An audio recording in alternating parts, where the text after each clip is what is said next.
Nhìn dòng sông cuốn trôi về nơi cuối trời, phút giây chờ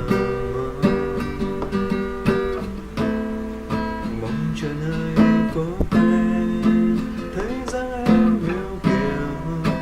về trong đêm mơ, và cơn gió khẽ rung trong tôi em đêm, và vầng trăng sáng soi đưa mây qua em,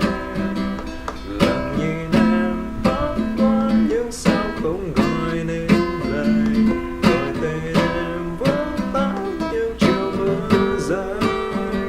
lòng thầm mong bước đi bên em một ngày, được cùng em hát vu vơ câu xuân vầy, rồi từ đây dáng em luôn ở trong tôi, ngỡ như không còn xa xôi, thế nhưng chỉ là giấc mơ.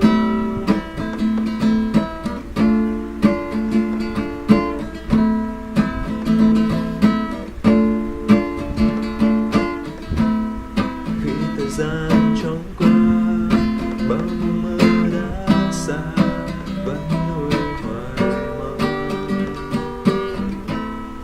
mong chờ nơi phố quen, thấy dáng em hờ gầy về trong đêm mơ, và cơn giông sóng tan trong tôi đêm ngày,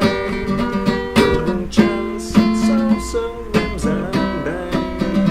lặng nhìn em thoáng qua những sao không gọi nên lời, gọi tên em vỡ tan những giọt sương rơi, lòng thầm mong bước đi bên em một ngày, được cùng em hát vu vơ câu xuân vầy, rồi từ đây dáng em luôn ở trong tôi, ngỡ như không còn xa xôi, thế nhưng chỉ là giấc mơ. Mình tôi